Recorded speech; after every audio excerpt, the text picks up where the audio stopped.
Kung ikaw ay nag-iisip kung anong side business ang gagawin mo kahit na ikaw ay empleyado, hindi ka nalilito, kundi napakarami mo lang choices. Ang vlog na ito ay tungkol sa how to decide what business to start without overthinking.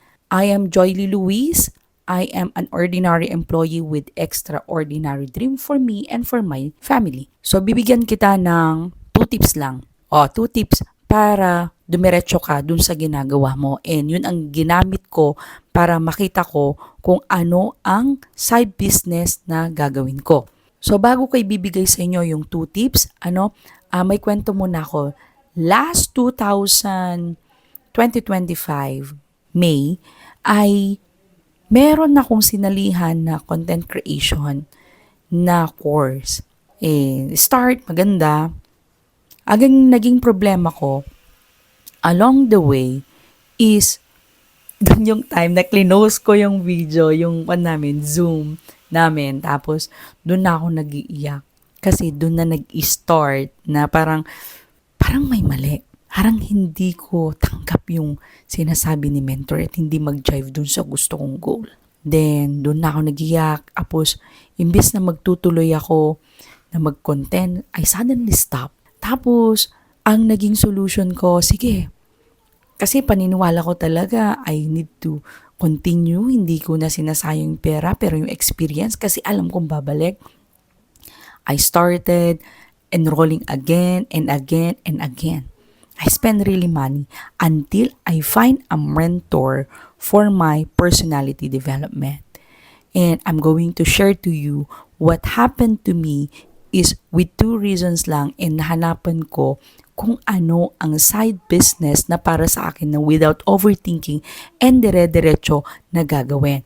So number 1 is, the question is, what do you really want? Ano ba ang gusto mo? It's not about the business, ha? It's not about your goal. Ano talaga ang gusto mo? Mga sample dyan is, I always say na tayong mga empleyado kasi, no, isa sa mga pangarap ko is financial freedom and time freedom. So, hindi mo maikakaila na kailangan mo muna ng financial freedom para magawa mo yung passion mo outside of your work. So, pag nakuha mo yun, magkakaroon ka ng time freedom na kahit may ginagawa ka ng iba, may pumapasok pa rin sa yung income, hindi magkakagulo yung pamilya mo sa kung anong mga needs na kailangan. And then pangalawa, in that goal is what vehicle that you will use to bring that goal to you. Doon mo na maiisip ngayon kung anong business o side business ang magdadala sa'yo dun sa goal mo. Kasi si goal mo ang mag-a-attract dun sa pangalawa mo. So, wag mo muna iisipin kung anong side business ang gusto mo. Ang isipin mo muna ano ang goal mo para pag-reverse mo, dun mo makikita kung anong vehicle ang magdadala dun sa goal mo. Naniniwala kasi ako na your heart must be aligned with your mind and with your body. Ang katawan mo is 52% and in your heart is 38% and your mind is 7%. So, para hindi ka mag-overthink, unahin mo muna ano yung gusto mong goal. Unahin mo muna yung sarili mo bago mo isolve. Kasi ang paniniwala ko sa business is pagsosolve ng problema ng iba.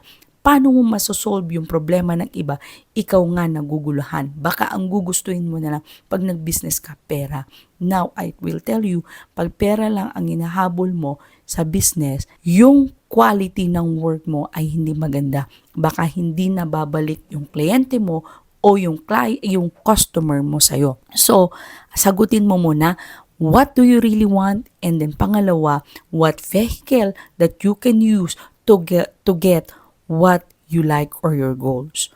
And siya nga pala, hindi nasayang lahat ng courses na inattendan ko kasi reverse siya. Ngayon na alam ko na kung anong gusto ko, nagbalik lang ako sa mga courses na susundan ko.